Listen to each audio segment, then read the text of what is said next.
Hi everyone, welcome back. I'm Michael Sandler, your host on Inspire Nation. If you've ever wanted to change your life and the world, then do we have the More Together Than Alone show for you. Today I'll be talking with Mark Nepo, the #1 New York Times bestselling author of The Book of Awakening and a new all-time favorite, incredibly beautiful, paradigm-transforming must-read of a book, More Together Than Alone. And that's just what I want to talk with him about today, about discovering the power and spirit of community in our lives and in the world. That, plus we'll talk about bonobos and chimpanzees, Mary Broderick and Japanese woodblock printmaking, intersections and the Netherlands, the importance of Tikkun Olam, the power of Potlatch, Siddhartha and reality shows, the importance of Zuzu, and what in the world, gotcha, Popo and Pebble have to do with anything. So welcome back to the show, Mark. Are you ready to shine? Yes, it's so good to be with you again. Thank you. Thanks so much. It's so good to have you here in the mighty woohoo! So before we dive right into things, who is Howard Zinn? Oh my God, Howard Zinn, who I dedicated this book to. Howard Zinn is a remarkable, legendary historian who died in, maybe 10 years ago. And he did many books and was an amazing teacher. But his landmark book, which was A People's History of the United States, was the first real modern history of America from the perspective of the people living it and the marginalized people, and not just from the top down. And it's a classic that's everywhere in almost every undergraduate program in high school you can think of now. And Howard Zinn was I was blessed to toward the end of his life to meet him and spend a little time with him. And even in that brief time, I felt like he was a great teacher and a great influence on me. And I was starting to, this book has taken 13, 14 years, I like to say, to retrieve rather than author. And I started it with a real interest in tracking and gathering stories across history and across culture stories that just show moments when we've worked well together and the lessons from that. And there's no, I'm not trying to create any kind of social theory out of it. I just simply want to point up and affirm the lineage of care and interdependence that is throughout human history. And that it's a quieter lineage, but it's a strong lineage, and we're not alone. And when I was just beginning on this, when I met Howard Zinn, I asked him about this. Do you think that there are moments of community? And he said, oh, of course. And, he said to me, and I used this in the very beginning of the book, he said, when the Wright brothers flew the first plane for 27 seconds, he said everyone knew it was just a matter of time before we were having the Concorde going halfway around the world, or, going into space. And he said the same thing socially, humanly, and relationally, that when we can have these moments where even for 27 seconds, we can behold each other and inhabit our better angels, then it's only a matter of time before we actually have Martin Luther King's beloved community. It's beautiful. So many directions I want to go with this. One of the things that fascinated to me is the best and the best of writers and teachers I found always seem to go, there's some sort of shift or evolution from working on the I or the self or even the non-self to shifting to community. How did you find yourself going there? Well, I think, I think I only have to go back to 30 years ago. I'm 67, but in my 30s, as you know from our other interviews, I'm a long-term cancer survivor. And in my 30s, I had a rare form of lymphoma where I almost died. And I think before I even, thought about all of this, I was thrust into instant community in those waiting rooms and treatment rooms. And all of a sudden, all the prerequisites we're taught we have to know each other evaporate. And I found myself sitting in a waiting room, saying to a stranger, "Hi, how you doing? I'm afraid." "Me too." And we're instantly on the inside, and instantly more together than alone. And those people back then, many of them, I didn't even know their last names or where they came from or what they did for a living. But we were closer than many people I've met in my life. And so years later, when I start, I think the paradox about life itself, one of the central paradoxes, is that no one can live your life for you. Yeah.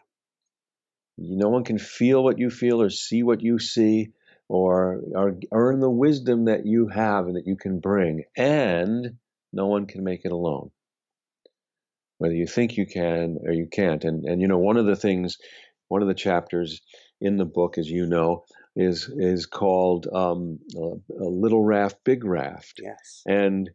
And this comes from the two main schools of Buddhism, Hinayana Buddhism and Mahayana Buddhism.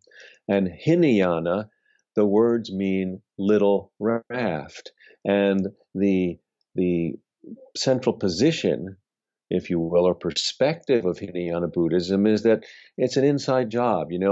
I'm rooting for you, and I will do everything I can to support you, but no one can take the scales from your eyes but you. No one can open your heart but you and for me. So, we can do it alongside each other, but basically it's an inside job. But Mahayana Buddhism means big raft.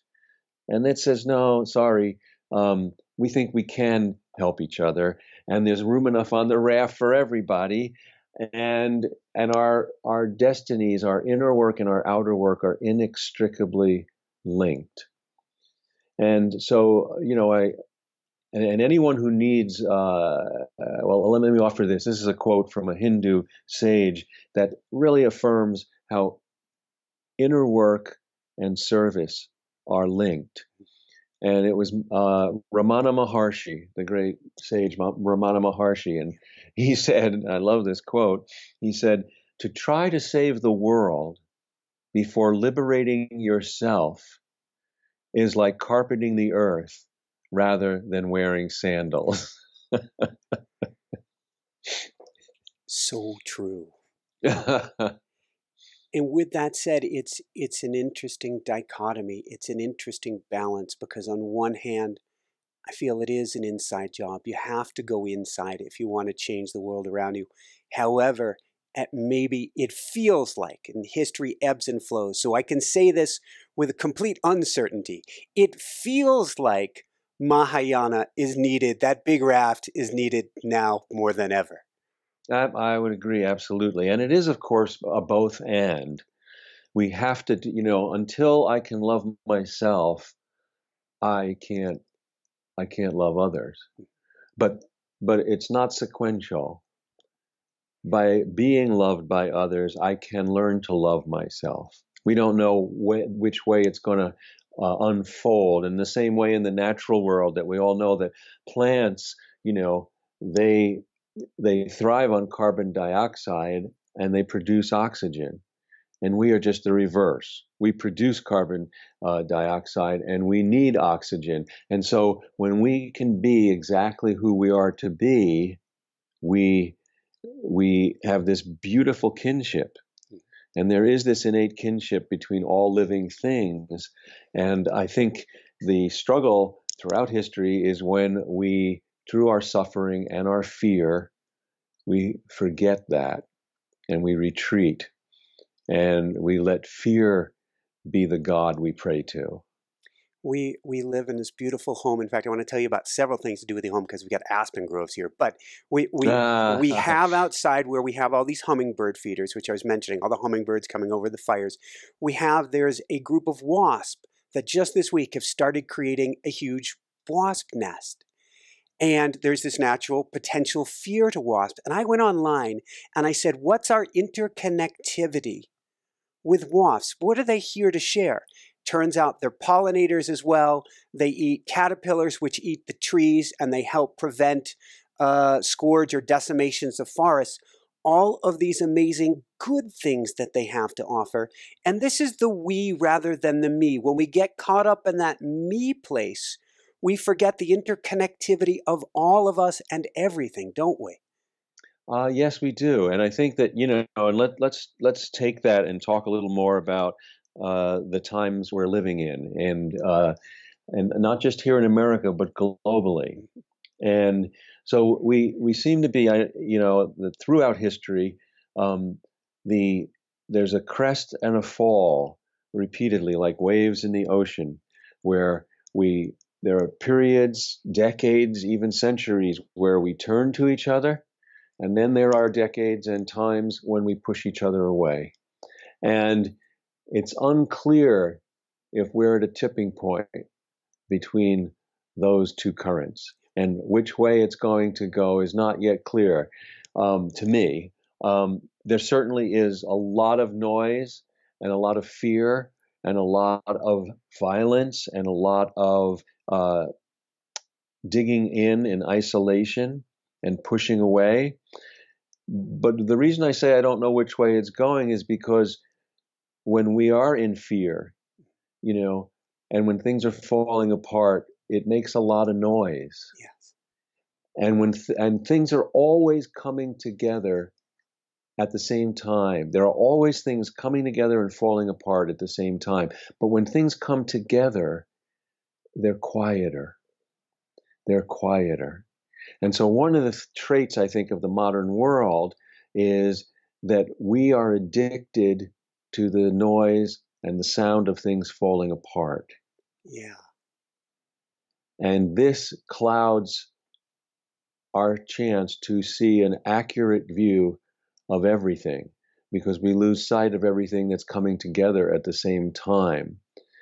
A quick example is that, when I grew up, and there was a weather report. Mm-hmm. Well, now it's called Storm Watch. Last time I looked, storm was only one form of weather. And so this is in the foreground all the time. And part of why we need to listen and open our hearts and is so we can hear the full range of life happening simultaneously and interconnectedly. It's such an interesting paradox, too, that we have when they say you must learn from history so you don't repeat it. We don't talk about the peaceful times, the interaction, the coming together. We, as you mentioned in the book, we reenact battles. Yeah. So this is one of the, this is how disconnected we are. And yeah, you're referring to that chapter where, when we have even like, July 4th or the anniversary of key revolutionary battles, we don't sit down and have conversations about freedom and what that means. No, we all get dressed up and reenact battles. What is going on? Why are we reenacting the conflict and not the deep rewards for the brave people who fought in those conflicts? The same thing with veterans, and a good friend of mine and a great visionary in working with vets, Ed Tick, has done some remarkable work on this. Some of his books are just amazing, but he raises the same thing about that. He said, my God, on Memorial Day, we shouldn't be having, extra sales and shopping. We should be bringing our veterans together in circle in community so that we can listen to the stories of what they did on the behalf of the community, so that they don't have to carry that alone. And this is in fact what, and I mentioned this in the book somewhere too. This is in fact in the Native American tradition. We all know of the war dance. Actually, what we've come to find out is certainly there was preparation for war like in any tradition, but that's not what that was. That was actually after conflicts, and it was a way to convene a circle so that these warriors could be reintegrated into the tribe and not have to carry the horrors they saw alone. I was going to go from here to Elie Wiesel and the Holocaust Death March, but something just popped into my head. And what I love that in this book you have brought so much of Native American wisdom forward. It's been fascinating. Years ago, I had written a book on barefoot running, and I had done research and had come across this ancient race that was done in the Southwest with a race for the corn with people barefoot. And it turns out it took place at the Taos Pueblo. And they still quietly, not open to outsiders, hold this race each year. And I was invited to it a few years ago. And it's a relay against two teams, kind of tag teams, from everybody from a 2-year-old up to the most senior elder who can still make it down this like eighth of a mile pitch. And they run back and forth, racing against each other to help welcome in the corn for the harvest. They do it also, or corn to grow and then corn for the harvest. So I guess they do it twice a year. I saw it the once. What's fascinating is in the middle of the race, the team that's ahead, all of a sudden people from the team that's ahead all of a sudden switch sides and go on to the other team and start racing with the team that's behind.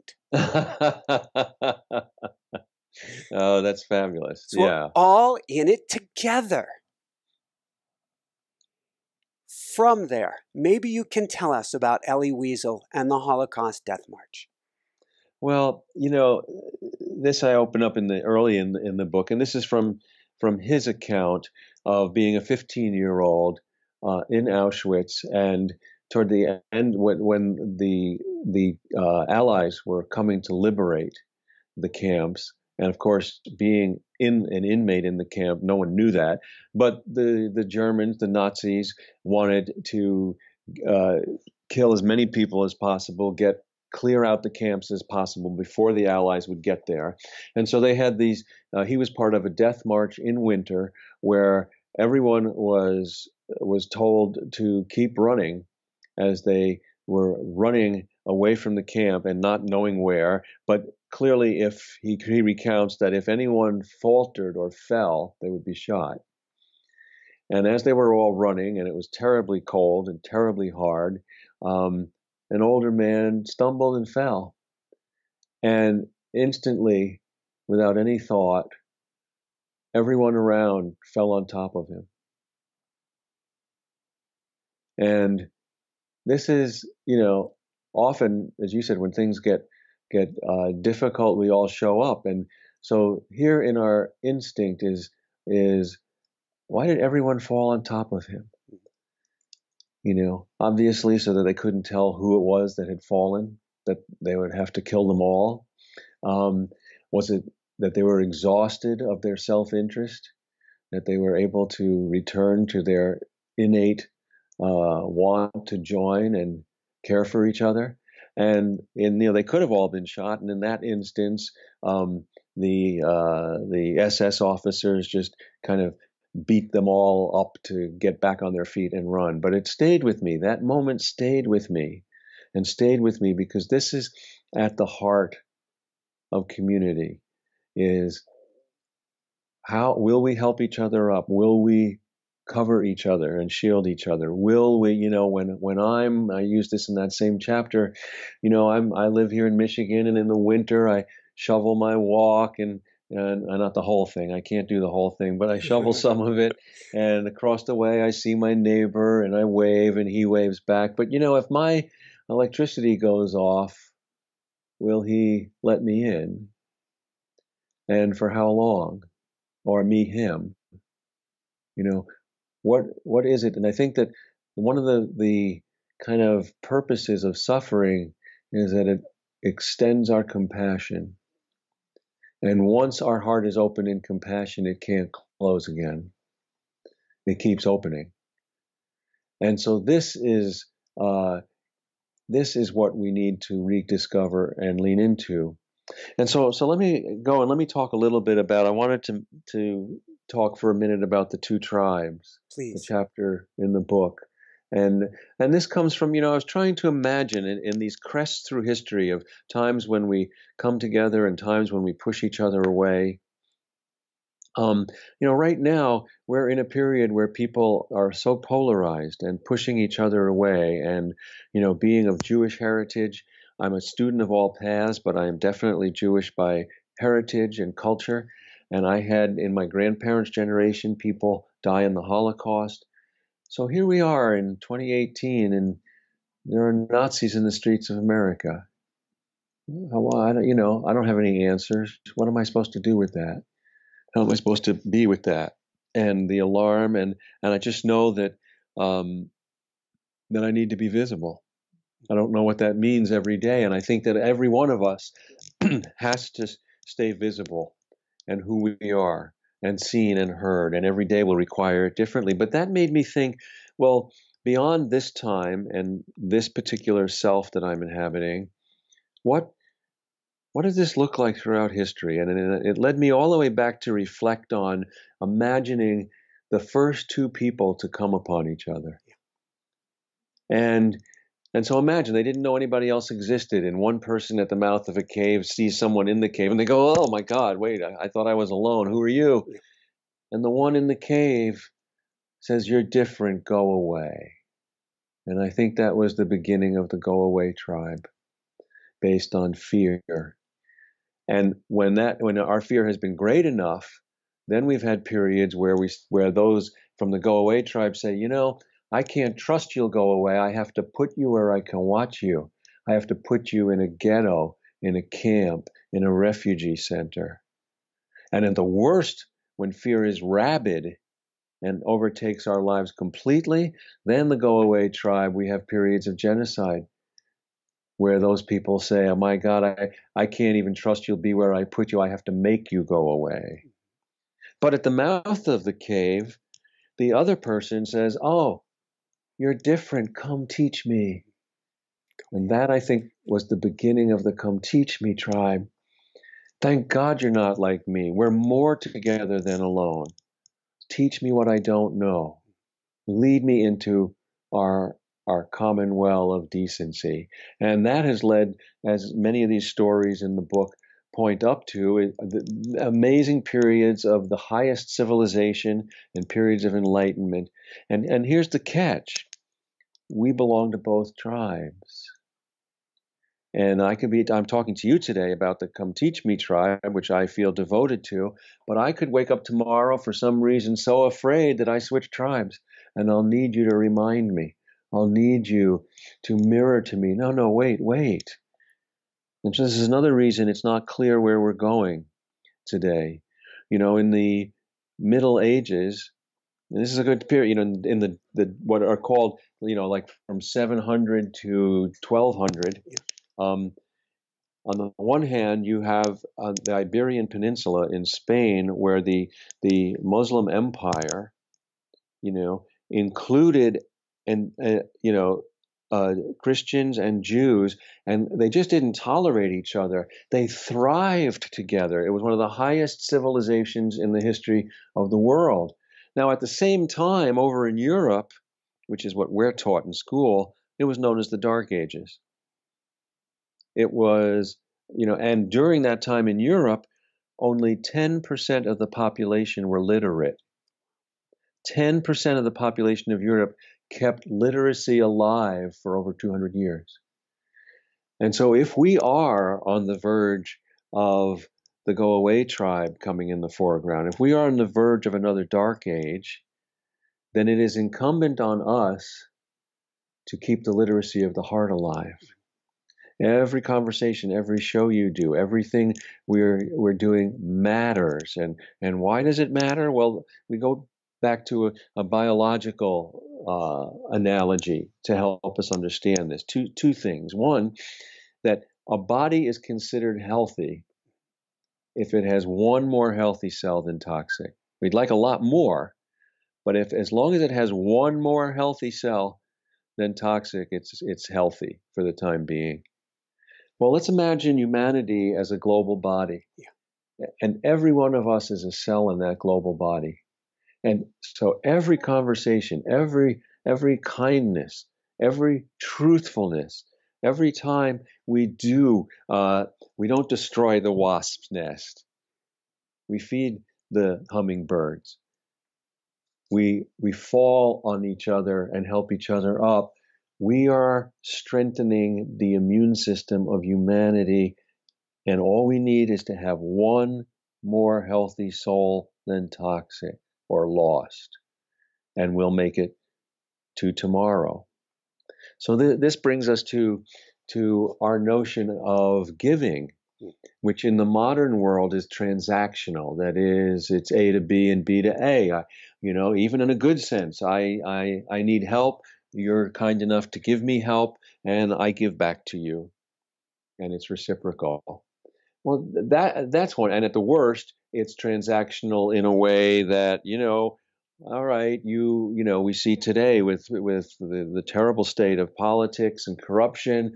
If you pay me, then I'll vote for you, for your interests. That's transactional. But again, we go to the body for an analogy. No one organ owns the blood. If it did, the body would die. The purpose of circulation is the blood flows through all the organs in order to keep the body alive. And so too with humanity. No one owns, we have things, and this is my computer that I'm talking to you through, my computer, in quotes, yep. that I'm talking to you through. But in the essence of what it is to be alive and to thrive and to be in community, no one owns generosity. No one owns aliveness. It moves through us like organs. And this allows what? This allows you give me something, and I have to stay open that it might not be for me. I might be asked to hold this gift until it reaches someone that it's supposed to go to. There's a beautiful example you give in the book about a ritual. I don't know if we call it that. That was banned, made illegal for 70 years. The original potluck. Yeah. So the potlatch, and I think it's potlatch. I don't know. It's a Native American word, so I'm not exactly sure how to pronounce it.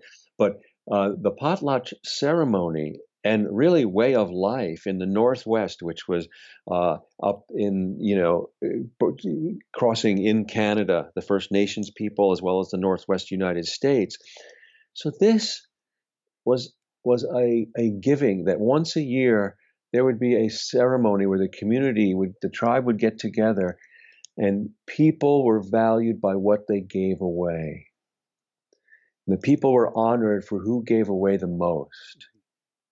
Now, at the time, you have to realize that in America, Calvinism was coming to the forefront, which at its heart was saying, you will be rewarded in heaven for how much you accumulate in this life. It basically was a way to make an economic God.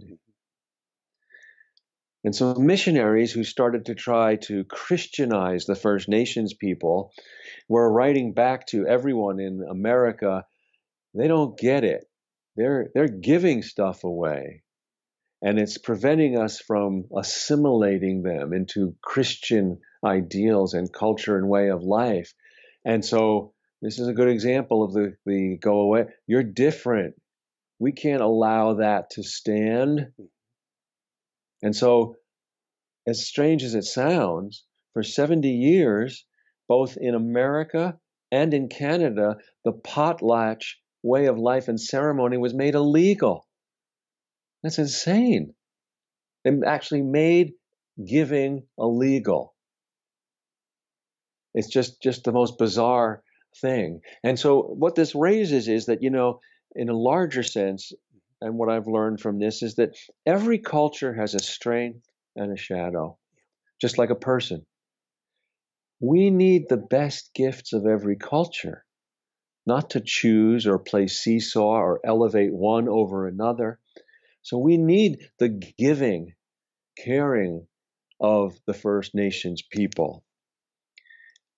And the strength of the Western white tradition has been to develop self-reliance and independence, the ability to be resilient and survive no matter what.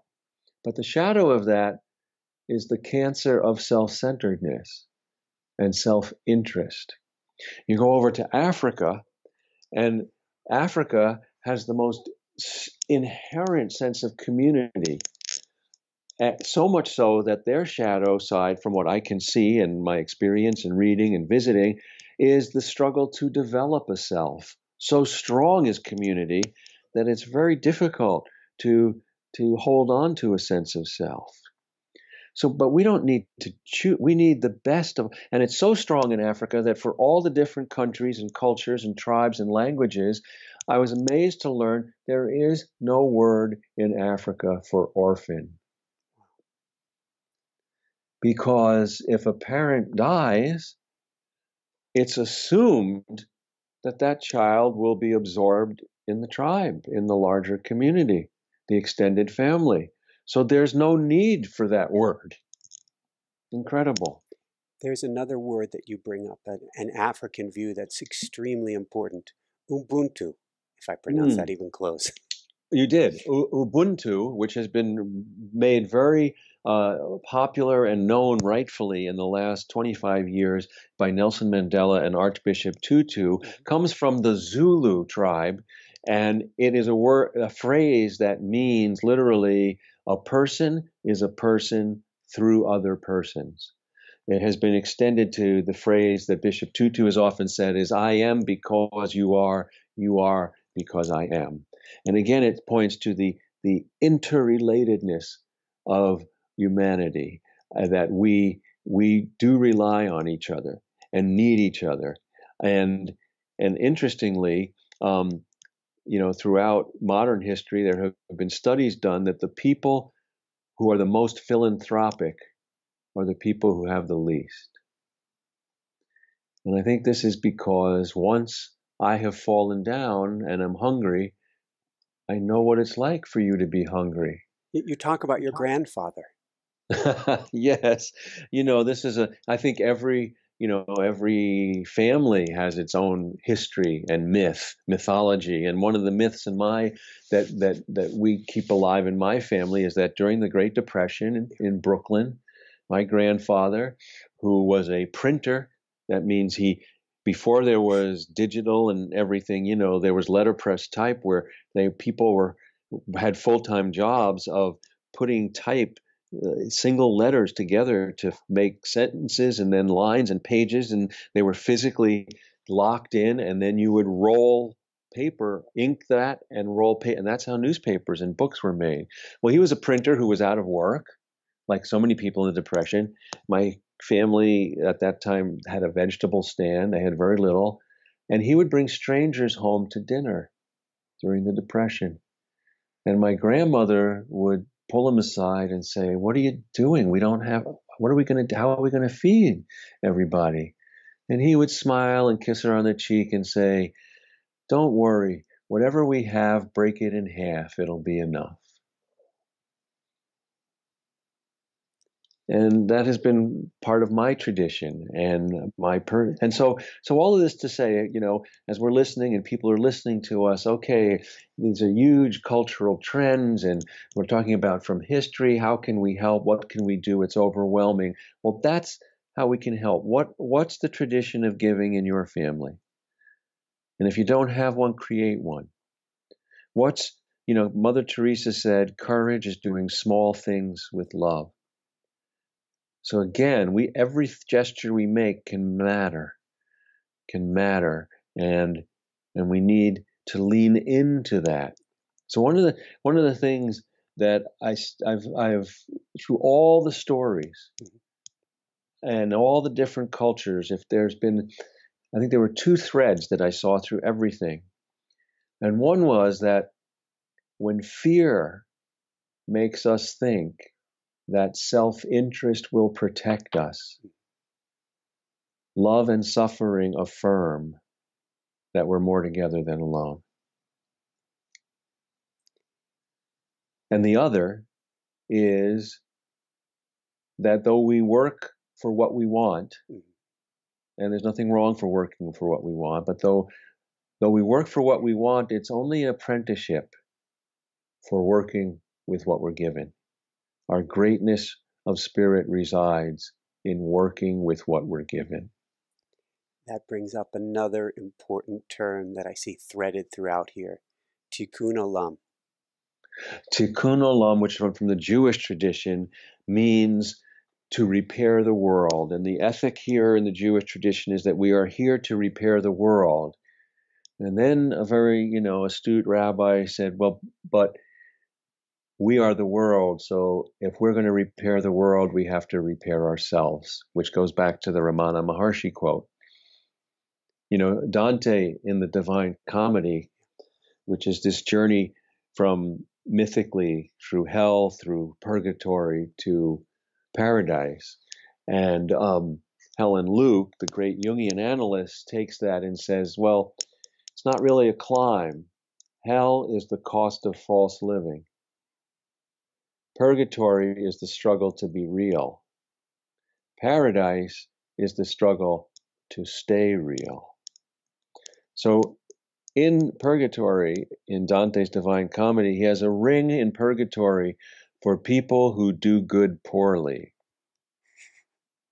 They're not in hell because they're not in the cost of false living because they're doing good. But they're not clear. They're not clear or at peace because they're doing good poorly. How do we move past cynicism? Well, I think, and first off, everything, I so appreciate your questions, but let me say, I should have said in the beginning, I don't have any answers, and all that I've learned is an example, not an instruction. And so, but my guess, cynicism is a helplessness of heart. It's a powerlessness that seizes the mind. And so I think the thing that helps me when I am isolated or I've fallen down or I'm confused is to be listened to and held. These are ancient tools, and they've never gone out of date. They always work. Very few things you can say always. They always work. To hold or be held and to listen or be listened to breaks the trance of isolation.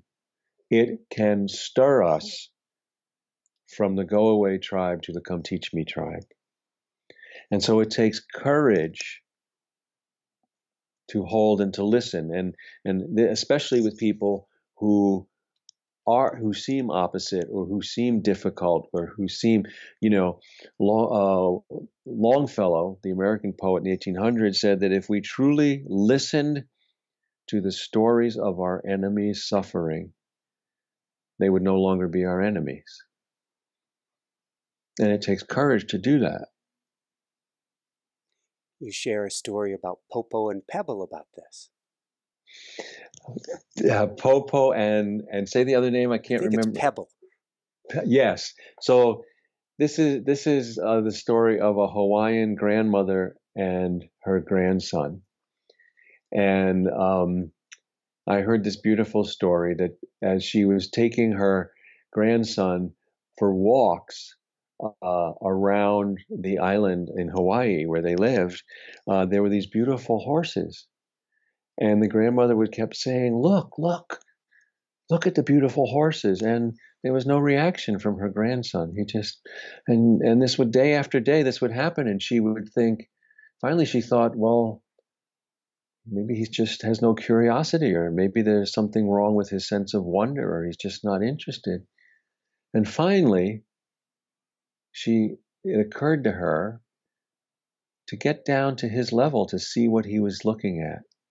And when she did this, because he was just a little tot, just walking barely, and he couldn't see the horses because there were tall grasses in the way. And this led her to teach in her family tradition, before you judge anyone, look from their eyes, see what they're seeing. So then she, at that moment, lifted him up on her shoulders, and he could see the horses, and he went, as you do. Woohoo! We're talking about a trance, and it got me thinking of the danger of musical chairs and Siddhartha and reality shows. And what you were talking about is how reality shows are backwards. They're like the opposite of reality shows. They're promoting a sense, and we're not trying to pick on one thing or the other, but there's this trance-like state of scarcity and fear right now. Right. Okay, so let me talk about that. I know what you're, thank you. So one of the things that many of the games that were taught as kids are reflections of the deep patterns of our modern society. And two that come to mind, one is musical chairs. Now, we've all played this as kids. Music plays, you run around the circle, then the music stops and everybody has to hit a chair, but then a chair is removed. Then there's always one less chair than there are people as it goes on and on. Well, this is a training ground for how to live with fear and scarcity. Mm-hmm. And another one is the old King of the Hill game. I don't know if you ever played that when you were a kid. Yeah. So everybody scrambles up to get on the top of the hill, and whoever's on the top is king. And of course, the game is that as soon as you're on top of the hill, everybody else tries to knock you off. And this is also a training ground for competition and ruthlessness and distrust, because what happens? You get up there and you're on top of the hill for a second, and all of a sudden it's the most paranoid, fearful place you can be in. And all we have to do is kind of blink our eyes and say Donald Trump right now as King of the Hill, and we know what we're talking about. So both of those things, I remember being a kid playing King of the Hill, and I hated it after I played it. And of course, it occurred to me as I started to grow older, there's really room up there for everybody. We don't have to do that. And there's really enough chairs for everybody. So, one of the things in our modern culture that's very disturbing, and I don't think anybody planned this, it wasn't by design, but by default, and that is the effect of reality TV in our world, which is anything but real. So reality TV is a place where we vicariously think we're participating, but we haven't really made any connections or participated at all.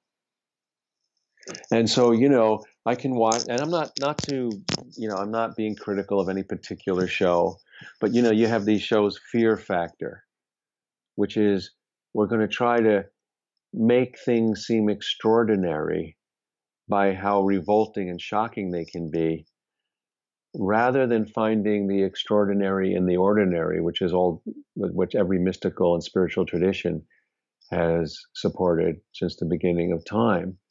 So to look at this in a way, let's have a historical context. In the Roman Empire, we all know about the Colosseum and the gladiators, and when they would throw slaves out there and let lions eat them in front of everybody. And it was gruesome. It was awful. That was done by design. And the design was that in order to dissipate any energy of rebellion in the people, they would give this gladiator, this Colosseum, they would give all of this spectacle and horror to dissipate that energy so that rebellion wouldn't go against the people in power, the Caesars. Now today, we fast forward again, I don't think, again, anybody's orchestrated this, but this, where we sit on the edge of our seat and watch American Idol and then vote, and we haven't really done anything to be fully here, except we think we've voted, when it's amazing that over almost 70% of the people in the United States don't actually vote in elections. So it's dissipating our legitimate energy to participate in the communities we really live in. It also deflects a lot of media. I don't want to pick on anything in particular. Is a Coliseum event. If you're watching the one thing, it's a shell game. If you're watching the one thing, you're not keeping your eye on the prize, the inside and the outside prize. Well, and this then speaks to how you know the place of technology. And I think technology is wonderful. I think, we wouldn't be able to be talking right now and seeing each other and sharing it with others. So there's nothing wrong with technology by itself. It is inert. It doesn't have any values. Okay. However, if you and I are not working toward animating an inner life, we don't have to have things figured out, but if we are not working toward animating an inner life, then existence will crush us the way water will fill an empty hole. Not because existence is evil, it's physics. So I have to meet the outer world with my inner questions and with my inner authenticity. Again, not having everything figured out, so that inner meets outer. And so likewise, if I don't have that attention or that presence or that question or that quest going on, then the characteristics of technology, like water filling a hole, will become my default values. And what are those characteristics? We're never in one place long enough. We're always multitasking, and what matters is always over there, not here. And suddenly now we're reaching that we're missing life. Oh, it's over there. I got to get over there. I have to move fast, or I'll fall behind. And again, technology is not teaching this, but by default, we become what's around us if we don't meet the outer world with an inner life.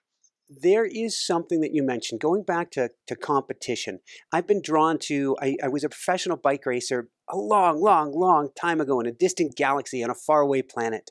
And for some reason, I've been attracted to race again this year. I couldn't tell you why. It kind of chased me down, and I eventually submitted. It literally chased me down, and I submitted and said, okay, I'm going to do this. I am not the rider I used to be. Yesterday I had a race against the clock, and I did maybe my best of the season, but relative to others, there's a lot of room to improvement. But I was cheering on in this race against the clock everybody who passed me. I was cheering them on because I see us as one entity. It's almost like one serpent moving along this course. Whether you're first or last, it is one entity. And then I read this chapter in your book that blew me away, Migration of Care.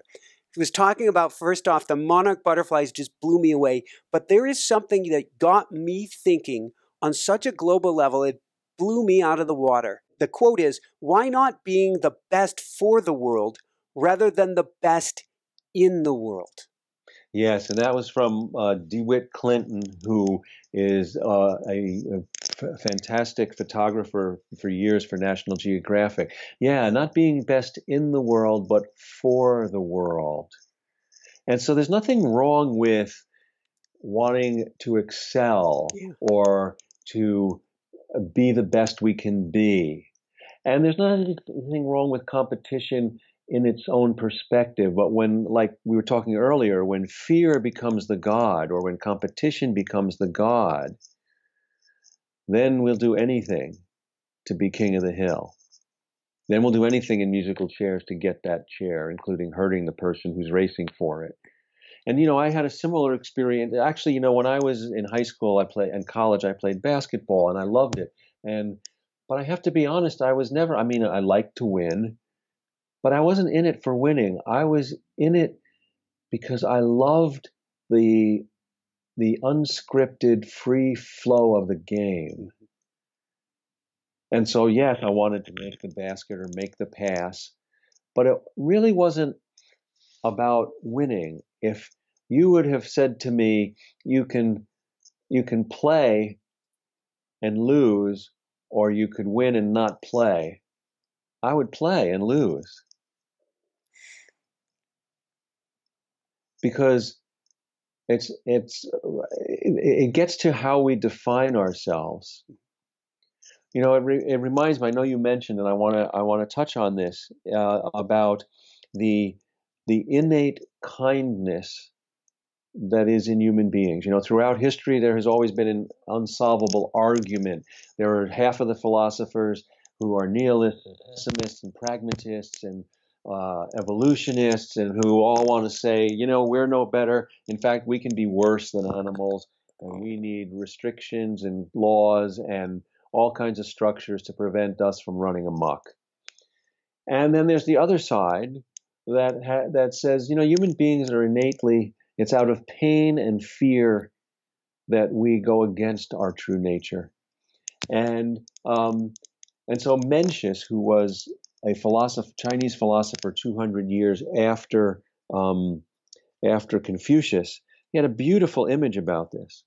And he said that like water, he said, human beings are kind. He said, water, allowed its true nature, will always flow downhill and join other water. It can be manipulated to go sideways or through pipes or even upward and be behind a dam, but allowed its true nature, it will always flow and join other water. He said, so too people. Human beings can manipulate themselves or be manipulated to go against their true nature, but allowed our true nature, we will always flow to each other and join.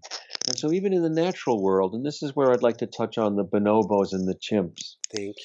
So there's a primatologist, Franz de Waal, who wrote a book called The Bonobo and the Atheist. And in there, he talks about how he did experiments, and they were doing experiments with valued versus less valued treats. And they had chimpanzees in cages next to each other where they could see each other. So one was given a nut, which is a less valued treat, and one was given a grape, which is a more valued treat. Well, the chimpanzees could recognize the difference, and when they would see that the chimp next to them was given a better treat, they would throw a tantrum because so they had a sense of fairness for themselves. But what's so amazing and touching and inspiring is that the bonobo, which is a different form of ape, similar to a chimpanzee, but not quite. When this would happen with bonobos, the bonobo given the grape wouldn't eat the grape until his other bonobo would be given an equal treat. So there was a sense of fairness different that extended to we in the bonobo. And I believe that human beings have this sense of fairness. So the question is, what has blinded us? What has made us be smothered in our self-interest so we respond like a chimp? And we throw a tantrum and say, wait a minute, I want that grape. He has that grape. I want that grape too. To the bonobo in us that says, I'm not having this grape until my fellow over here gets the same grape. When toward the end of the show, Jessica, my wife, the producer, always has me ask a question for parents and their kids. This seems appropriate right now. How do we help our kids, this is my personal belief, to remain the bonobos that we were when we arrived here, rather than to become indoctrinated, or in Martin Ruiz's word, domesticated into becoming chimps? That's a great question, and I don't know that I have an answer, but I do think that everything we've been talking about, that when our hearts are loved open or broken open, we need, with children especially, to have, not to run from that process, not to be afraid of feelings and not to be afraid of pain, but to process it so that because the fruit at the center of that breaking is always the truth that we are the same. And that when I care for me, I care for you. And that goes back to the aspens that grove, where the aspens above ground are singular trees, but they all have one root system. And we are individual people, but underneath in the world of spirit, we have one root system. So when we feed one, we feed all. And when we don't feed one, we don't feed anyone. And so I think it's by keeping that process alive, goes back to holding and listening, to allowing children to hold and listen, to be held and to be heard, and to see the actual manifestation of their giving, to see what happens when they give to each other, to see what happens when they withhold from each other. Thank you. As big kids, there's some good English right there. If I was to take off my coaching hat and give it to you, is there one homework assignment you would give people or challenge people with, or even question that you would want them to sit with to start to realize or get an understanding that we are really more together than alone? Well, it would just be an invitation to go out into the human forest, wherever you live, whether you live rural, urban, go and sit and with an open heart, watch the people around you till you feel their presence, till you feel their joy, till you feel their pain. You know, don't make up stories. You don't need to know what's causing it. You can see it on their faces, in their walk, in their struggles. And let that be your teacher. Let that touch you. And I know for sure that will be the teacher. That will make us remember that we are more together than alone.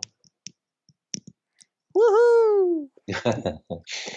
On that note, and this has been such a brilliant interview, and I could go on, and everybody, you're going to want to get this book, More Together Than Alone. Actually, where do people go to find More Together Than Alone and your upcoming events? Yeah, so really it'll be on Amazon, Barnes & Noble, any stores.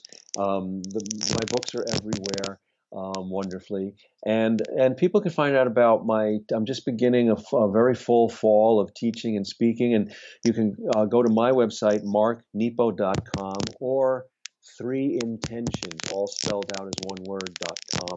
Both have all of my where I'll be next weekend, the 14th through 16th of September. I'll be in Charleston at the Sophia Institute teaching a weekend, and the following weekend, the 20th through 22nd, 21st through 23rd, I think it is, I'll be at Omega Institute in Rhinebeck, New York, and you know the rest of the list is there. So yeah. Beautiful, beautiful, beautiful. On that note, what personally brings you the greatest happiness, or what I call the woohoo factor? Oh, well, many things, but this, you know, being in this conversation of aliveness together is the greatest thing there can be, and that extends to my Zuzu, my yellow lab, who's sleeping through our conversation Very behind peacefully. me. Very, very good. And any last words of wisdom you want to share with people today, Mark?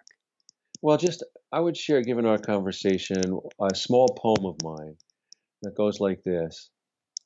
The mystery is that whoever shows up when we dare to give has exactly what we need hidden in their trouble. Can you repeat that one more time for Yeah. us? The mystery is that whoever shows up when we dare to give has exactly what we need hidden in their trouble. Woohoo! This has been truly brilliant, beautiful. I have said it before, and I mean this so sincerely. I'm 940 interviews in. Love, love, love your work. And this is, as I was mentioning before the show, this is a book that gets under your skin in the most beautiful way, which I think it's a must read for everybody. Well, For, thank you. for me, what that one last quote that I mentioned earlier, which is, if I put this right, if we weren't trying to be the best in the world, but being the Yes. best for the world. And Yes. this book opens your eyes and you just can't see it the same way again. Oh, thank you. That means a lot to me. I so appreciate that. Thank you. Thanks for your good work, too. Most welcome. So for everyone out there, this is Michael Sandler saying, be well, have fun, get more together than alone, and join our global community right away, today, and shine bright. Woohoo! Thank you so much, Mark. Oh, you're welcome. You're welcome. It's great to be back talking with you, and let's keep in touch. Thanks so much for watching. If you enjoyed it, be sure to like below. Also, leave your comments. Have some real fun with it. Subscribe to our channel where you're going to get more great videos, more interviews coming up. And check out our website, inspirenationshow.com. That's where you'll find tips, blogs, information, videos you won't find anywhere else, and useful and helpful resources to really help you kickstart your life and to shine bright. Thanks so much again. Thank you for your support. Like, comment, subscribe. See the website. Thanks so much and have fun. Of course, shine bright. Woohoo!